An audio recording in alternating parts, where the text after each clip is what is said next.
And all right, folks, welcome back to the channel. And today I have a very special guest to talk to me about Ion Fury and Aftershock specifically. And everybody say hello to Max. I hope I pronounced this correctly. Ylitalo? Maybe you can correct me there, please. Yeah, don't worry about it.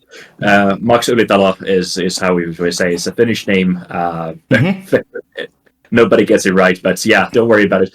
Max Ylitalo, nice to be here. Very good. And Max is one of the lead directors and designers, specifically for Ion Fury and Aftershock in particular. And maybe just before we even start and trying to drill into some couple of questions I have for you today, maybe just a general introduction for folks first on what I've covered on the channel previously, and I suppose why I'm such a big fan. I think folks know that. I had played Ion Fury when it came out in 2018. It was probably one of the maybe very first games that I actually covered from an FPS perspective on the channel. And that was the original Ion Fury at the time. And I suppose maybe it put some context to as well. I've always been a big Duke 3D fan, Shadow Warrior fan, and a Blood fan. Covered all those games as well previously. And I think the power of Ion Fury to me was it took me back to that space, but it took me back to a space of nostalgia. But at the same time, the experience felt really fresh to me. So it wasn't like it was a clone or something of those games. It was its own unique take. Took some, influences from those games, but it just did something drastically different with the engine, which I thought was just brilliant. And in particular with Aftershock, again, to share my own kind of personal experiences with the game and the games myself. It was just the level design for me in particular was a masterclass in my opinion. And it was the ability to maximize the tools provided, i.e. the build engine. Well, that's my assumption. But I understand there's a bit of source port variant in there somewhere, but you can obviously explain that, Max, as we go through it. But yeah, sure. It was the flow of combat, the level design, the enemy placement, and just the general feeling of the weapons. And again, the ability to make me double think to say, wow, somebody actually did this with the build engine. I can't believe it. That's kind of my overall feelings with the game itself. So maybe I'll stop talking for a moment, and I just did want to kind of share some of my experiences with the game just to kind of get us kicked off. Max, to you first, maybe if you want to give a brief introduction to my subscribers here on the channel. Yeah, hello. So the name is Max Ylitalo. Long-time Duke 3D and build enthusiast.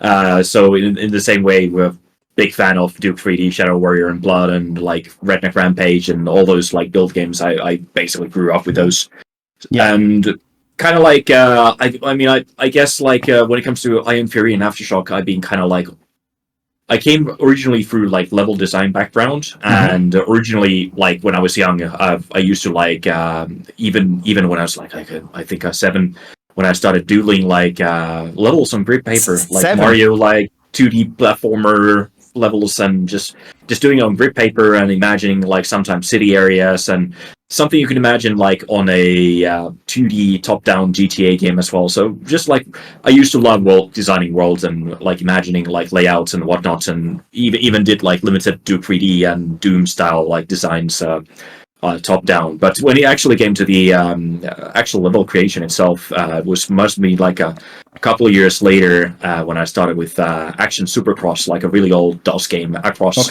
and doing like levels for that. And then like doing maps for Red Alert 1 and maybe Warcraft 2 and stuff like that, and even like really early on ROM hacking for Super Mario 3 was like Mario Improvement, a really junky old DOS program. So that was kind of like how I first started with like creating actual maps themselves, and finally learned how to do maps with build. And it's actually a funny thing how I learned to first use build editor is that I must have been like 8 or 9 at that point, and I would drag my computer. A young age, yeah. I keep hearing it that you've started really young and really sounds like just sorry not to cut across you there. It was more that you started out as a fan and a modder really at a very young age and kind of self-taught yourself. That's kind of what I'm hearing. Yeah, exactly. So we basically, I used to actually drag my computer to my friend Auntie's place using a snow sled because back then, of course, didn't have cars or anything that I could do with. So I would just drag my computer, my CRT, and everything, and With the snow actually, yeah, we would actually. I mean, I'm from Finland, didn't mention that, but we have a lot of snow. So what would happen is that we would actually open up the editor, and back then, of course. You had like legal copies of Duke 3D and Build and whatever going around, so it actually took me a couple of years before I even got the editor first time. Okay. But we would actually have the editor. We wouldn't even have any manuals, no nothing. We would actually just like do open random maps and try to figure out the hotkeys, and we were just listening on Bombfunk MC and repeats, and lots of good memories from that time. But that's basically we learned how to use the editor from scratch. So and you bunch of maps were. And on that point, you didn't really have the internet to help you as well. Would that be a fair statement, or did you? Yeah, this was like 1998, 99. Okay, I would say. Okay. We did have internet, but it was very expensive. So it's like you definitely wanted to avoid that. So, but the maps we created were barely playable, like full of errors and corruption, and to like. I just remember like a funny memory when we actually had been messing with the editor for quite a bit, and we accidentally discovered 3D mode by just using like the keypad enter, and then we just were like, wow, you can do 3D with the editor, and then we discovered the whole new hotkeys, like, oh, you can pick textures and whatnot, and that's kind of how it started. So it was really curious, kind of like a curious way of learning it, and it was such a nice way to. And when you're using the word "we," were they your friends? Are they your friends? Are they your friends now? Are they the folks that are in, I suppose, your team now, or is that just me making an assumption? No, just a childhood friend. Okay, used to live in the countryside, but it was like years and years back. But it was an interesting thing of like a couple of months where we were just like messing around with the editor, and that was kind of like how it started. And I was actually taking a little bit of mapping here and there, and it was until like 2014, 2013 when I finally got like a little bit more actively to build engine. I used to actually do like 2011, 2013. I was actually like quite actively speedrunning games. Used to speedrun GTA 3, Vice City, Left 4 Dead, and ended up organizing events instead of actually having fun with video games after that. And 2008, I got heavily involved in the demo scene, so I ended up organizing a bunch of parties as well instead of having fun in Finland. But that's kind of like a little bit of the background and my kind of like love for, say, like GTA and kind of like the demo scene, and that kind of shows in Iron Fury as well. Your love for games and also your love for tweaking games, and messing around with them in that space. But just to follow up from that point, then, when is so really game modification was at the heart, and level design was at the heart of kind of what you started to learn. When was maybe the first time that you collaborated or you made something specific and released it on for free, I imagine, at the time? And what game was that? I did a bunch of like modding stuff. I think some of the first experiments I ended up releasing were like a couple of maps here and there. Yeah. At 2010, I think one guy got me participating like modding Commander Keen 1. I released that as like a very hasty mod thing, but it was like a map or two or something like that. Okay, well, maybe to flip that question, what do you feel was your biggest achievement before you kind of got really into even thinking about something like making a game or like Iron Fury, for argument's sake? What would have been that before that space? I would say that's what actually got me like people interested on like what I could do was I had done a Duke 3D map called Slum Noir, and this was released in 2014, I think. So this was like a year before the project started. I actually started doing that map at work, doing night shifts and whatnot, just to pass around time. Okay. And it was really slow, and it was kind of like my first proper map, I would say, for the game that I actually released and was quite proud of at the time. And I'm assuming the feedback was good then in that case. Yeah, it was good, and it's basically I got what I wanted out of it, and I was experimenting a lot with like effects and other things. Like effects in Duke 3D terms would be kind of like creating weird things with the map geometry or something that's like cool explosions, creating like drills, or creating like abusing like whatever the developers had left there to do make the map work in unintentional ways, like creating fake bosses or anything like that. So it was kind of like a cool thing of experimenting and pushing the engine to its limits. Just maybe into specifics of the build engine. Is it the raw editor that came with the original build engine that you made Ion Fury with, or was it actually a source port of some form, or how? Maybe to get into just a little bit of that detail, what was the biggest challenge maybe that you faced as you started to move from general map development for Duke 3D and releasing them on a free to start actually really considering, right, okay, we can actually make something here? Yeah, so basically, I mean, a lot of the tools on eDuke itself is I've heard of like eDuke. Yeah, eDuke itself is kind of like an extension of Duke 3D codebase. So it's in a sense it's following the lineage of Duke 3D codebase. It was used in like World War II GI, which is a commercial build engine game. That sort of has a prototype of eDuke, and then eDuke was combined with Jonathan Fowler's port for Duke 3D, and that became eDuke 32. So eDuke 32 is essentially like a Windows port of the old eDuke code base, and of course it has been extended, but basically what it is the Duke 3D code base at heart, with a lot of bug fixes and a lot of extensions to the scripting language, but at the core you guys did yourselves, I assume. Yeah, it's been evolving over the years. So I think the first release of eDuke 32 was in 2005. So this is something that Terminx, aka Richard Gobel, has worked on and off, and there's been various contributors. But at the core, the build, like, you still have the same kind of limits that you had with the build engine. You still have the every geometry, sectors, walls, and sprites. You still have the 256 color limitation. We actually took great care to make sure that the game itself is playable on software renderer. We were a little bit less worried about this with Aftershock because we used a lot more transparency than in the main game, which is absolute poison when it comes to software rendering. Okay. But you still have the alternative palettes. You have, like, I think we're using like over close to 200 palette swaps that you can do in the game, and including fog palettes and everything. But everything that we you might have to explain what that means.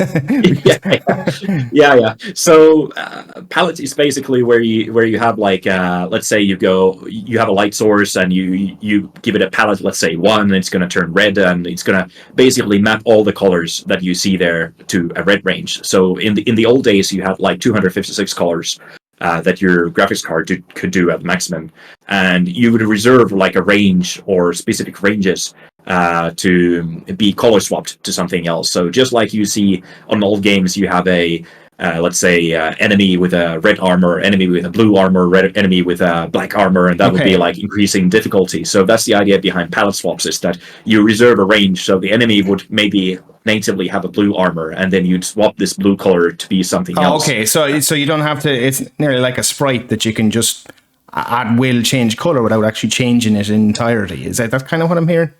Yeah, it's kind of like color swapping. So it is a very, very cheap lookup that you can do in a way. And that was a very, very inexpensive way in older systems to just say that, okay, now color 5 is red. So when it's drawing color 5, it will just do red there instead. So it's a very inexpensive way of not creating new textures and not using more video memory or anything. And it just kind of does it on hardware. So this is something we really, really took to the next level, and all the fog effects, all the transparency tricks that we did, those are kind of things that you can do really effectively, even with the DOS engine build engine, if you just modify it a little bit. So a lot of the technical achievements that we have actually done with Ion Fury are something you can actually backport to the original DOS build. Okay, so it wasn't about reinventing the wheel completely. It was about actually maximizing the tools, and that's kind of what I felt again when I'm playing the game. It's like, how are you guys doing this with the build engine?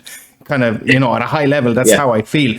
Just one more question actually on the whole eDuke piece. So let me maybe I'm making an assumption here, but somebody started and created that source port for Duke 3D at the very, very base level. Is that chap involved? Was he involved in any way with Ion Fury and Aftershock and its conception, or did you guys have to formally approach him and say, or is it open source? Did you have to say we want to make a variation of this for our game, or how did that all come about?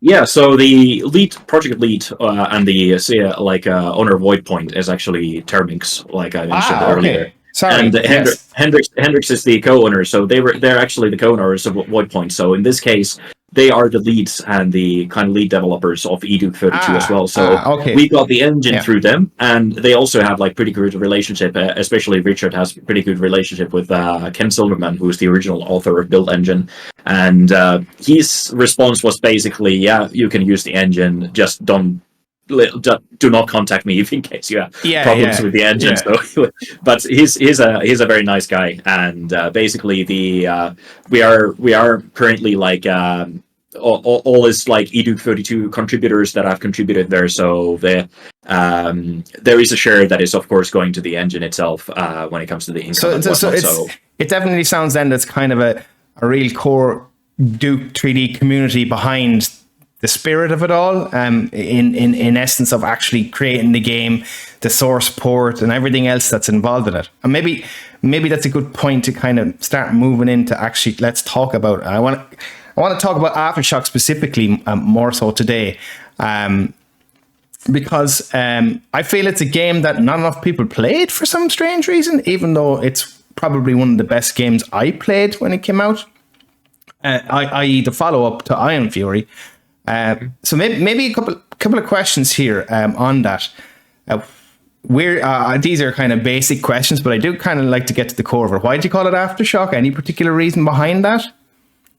Yeah, so we originally had a bunch of names that we went through, and we just it was called the DLC 1 or expansion or whatever, and we have basically just had a vote. So we knew that it was going to have like volcano lava stuff at the end, but none of the maps were really at a finished state. So I think I was kind of like my suggestion originally was Aftershock, and it kind of ended up being the best thing. It was kind of like a bit of a cheeky big retro FPS for Ion Fury itself, and this would kind of be the Aftershock of the earthquake itself.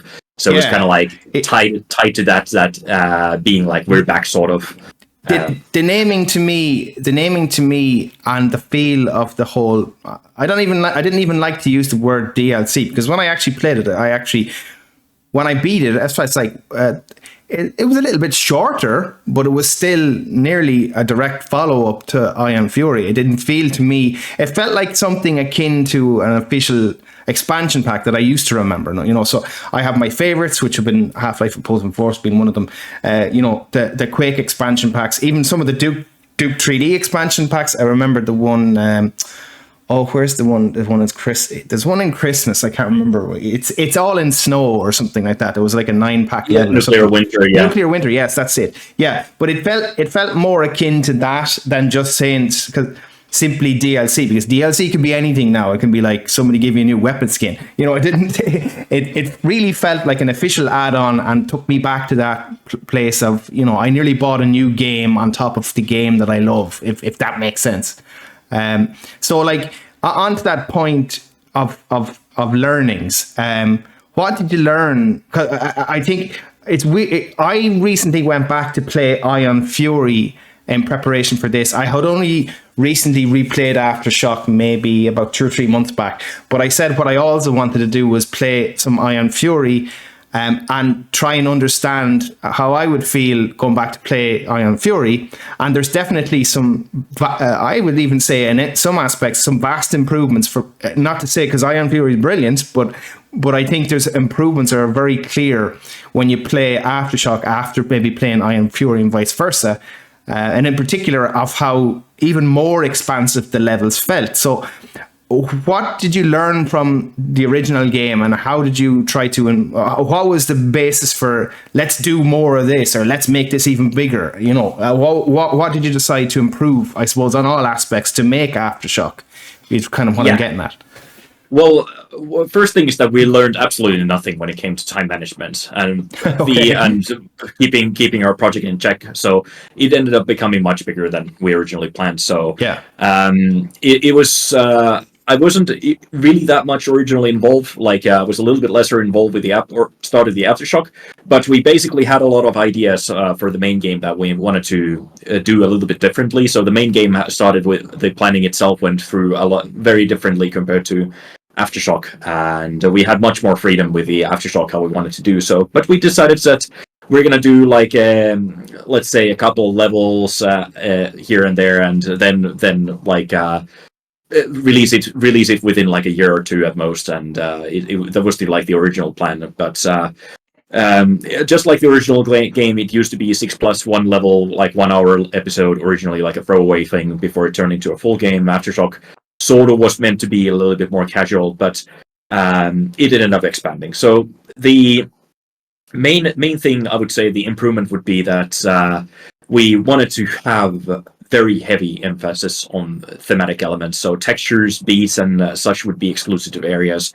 Yeah. So like if you have rural textures and building wood and rustic stuff, you should not see that kind of stuff in the other maps. And this is something that we kind of missed the boat on when it came to the main game, because again it was supposed to be kind of like a throwaway thing. So a lot of the pre-planning that we did for maps was kind of like here and there. It did end up being a lot of things, and one of the remnants was that we have a lot of orange hues in our palette because it was supposed to be during sunset at one point, but then it didn't happen.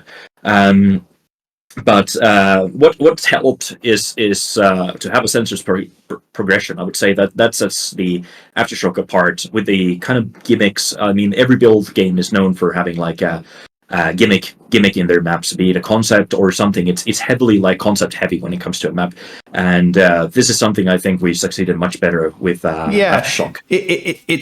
It's there are nearly two. There's nearly two completely different flows to the game, even though in theory they play similarly from an FPS perspective, although much expanded with more weapons and stuff like that. But I find myself personally that Aftershock, it nearly felt like a road trip rather than segmented off stages, if that makes sense. And in particular, obviously, because you introduced a vehicle, and I was like trying to wrap my head around the fact is, this vehicle can't work in a build engine. How is this going to work? But you managed to maximize the speed of it and actually keep the player in check. I've often played mods where they've added in vehicles and it just feels like you're floating in the air or something like that. It doesn't actually feel like that for Aftershock, and there was a clear kind of nearly a racetrack in a way, but you could freely stop at any point, hop off, and kind of play around with stuff. I kind of didn't.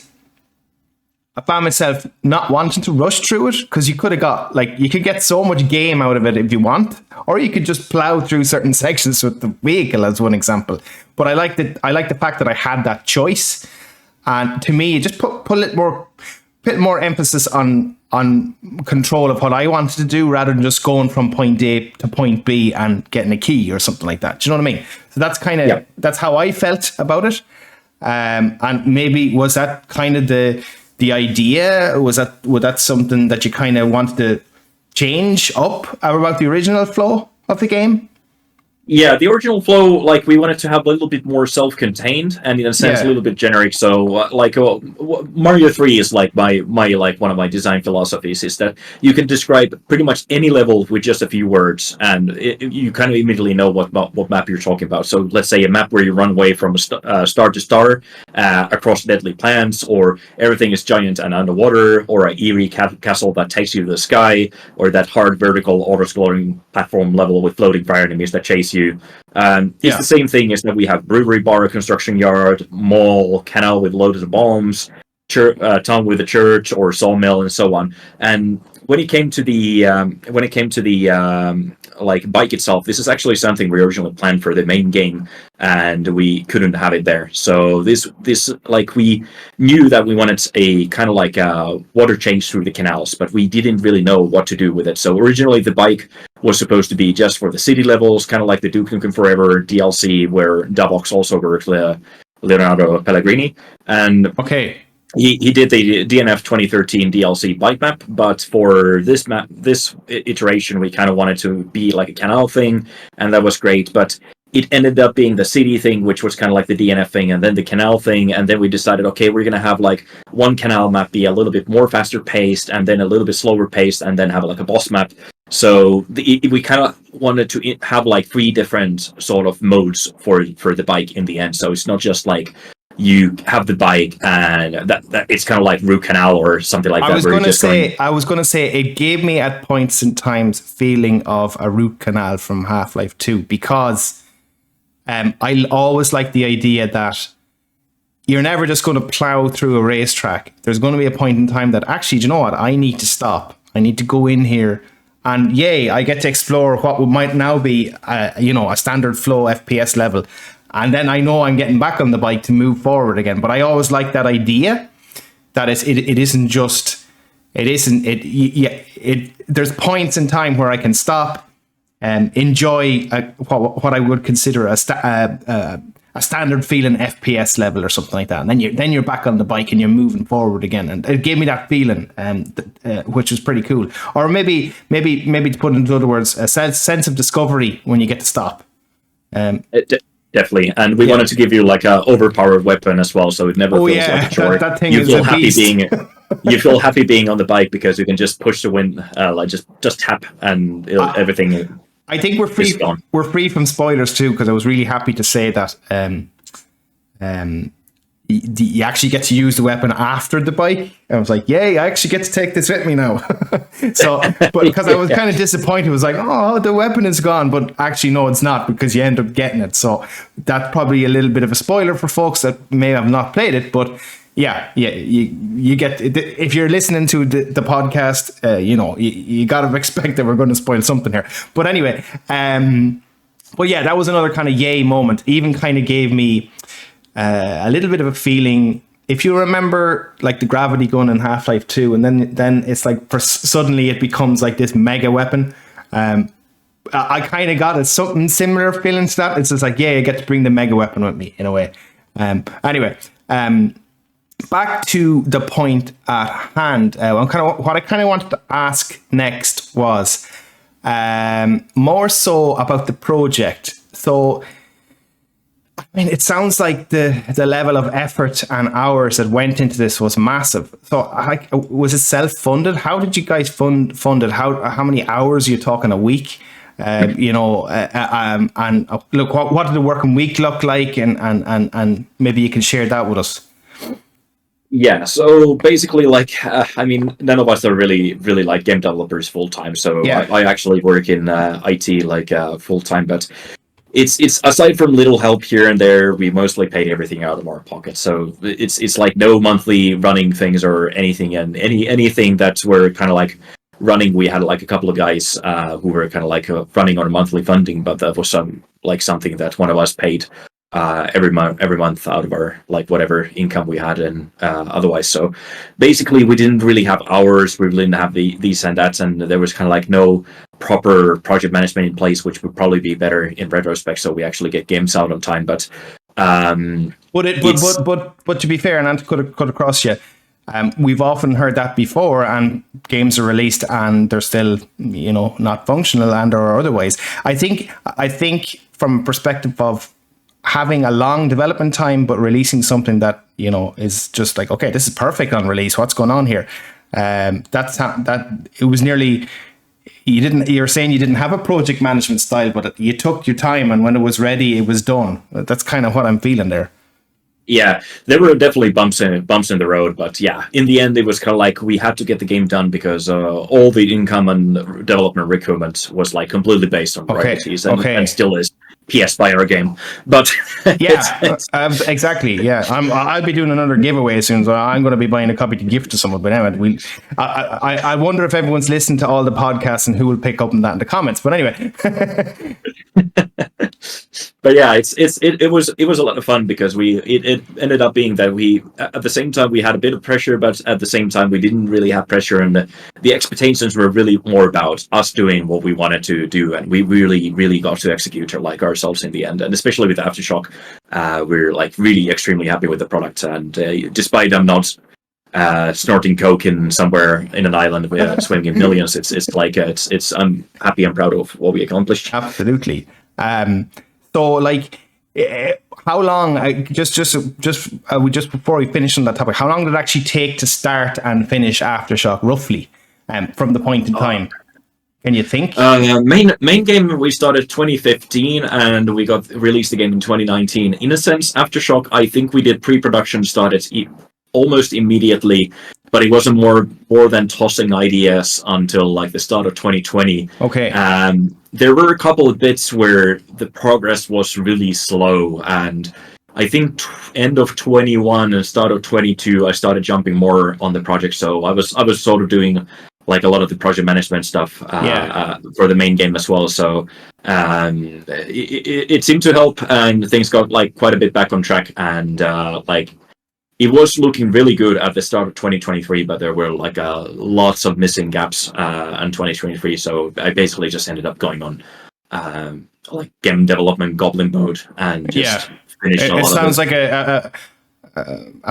you're in a finishing or a home run and pulling it all together. That's kind of what I'm hearing. Yeah. So maybe just because I don't know how much you can answer on this, or I'm going to chance my arm with a couple of questions here. You weren't involved in porting these games to console, and I wanted to mention the console versions because that actually was the version of Iron Fury I actually was playing. The only reason being is because I wanted to actually see what the console ports were like, and I sneakily wanted to unlock some trophies, so that was the reason. Because I already have them all unlocked in Steam anyway. I was like, okay, I'm going to replay it. I might as well just try the console version I haven't. We anyway involved in those. In the original console port, because I know Aftershock's not on consoles yet. And I probably have a little sneaky question for that later.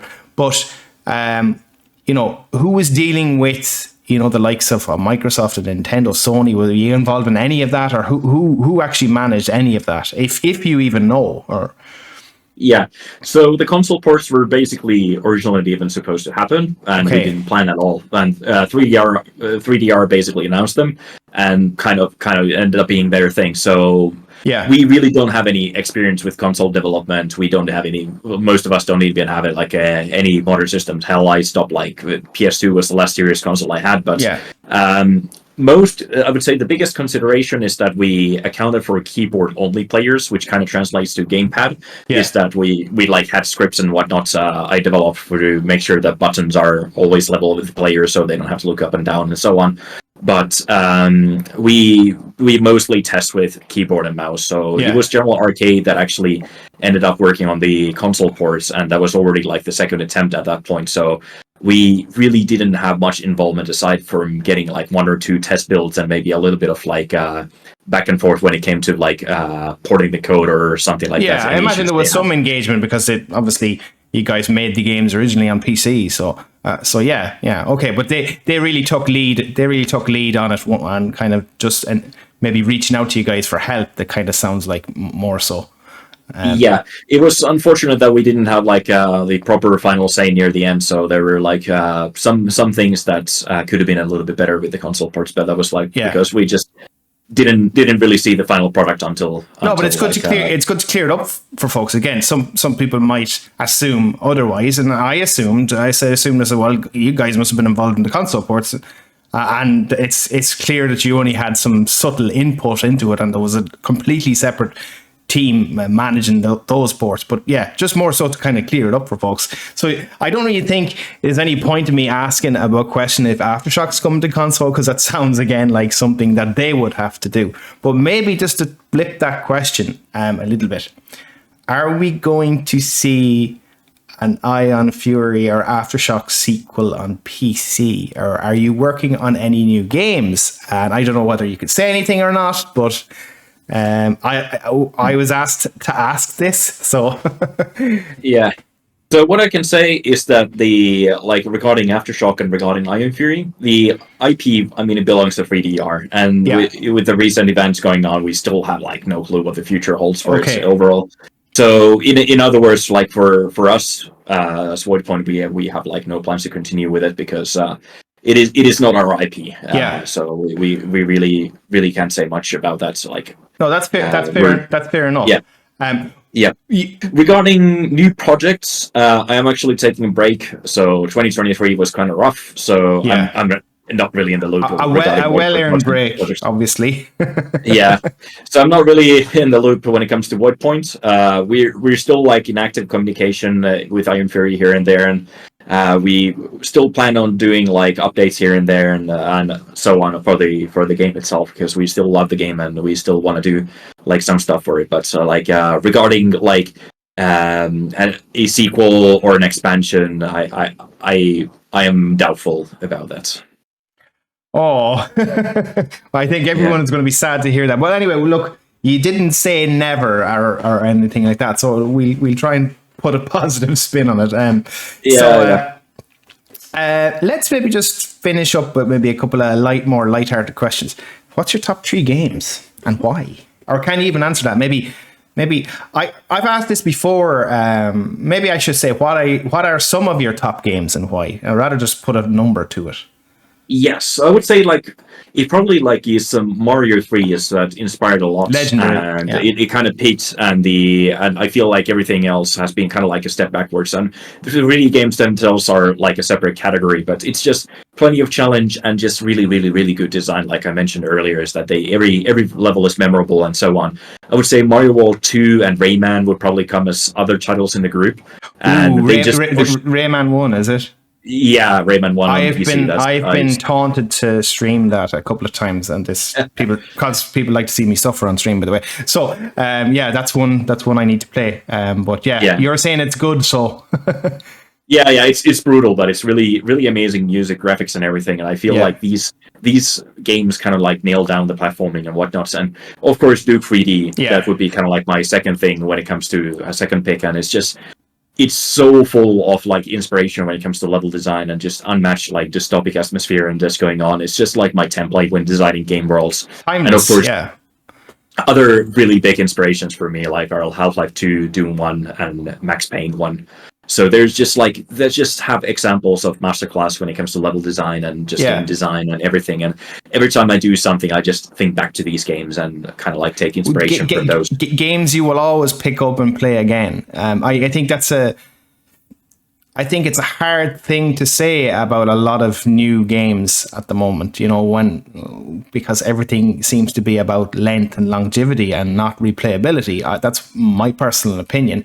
And for games like Ion Fury and Aftershock, they're to me, they take me back to that point as well. Whereas it's not about excruciating game length and or having padding to the point of my brain is fried. It's something that I can play, go and beat, and then come back in a year or two and say, you know what, I fancy playing that again.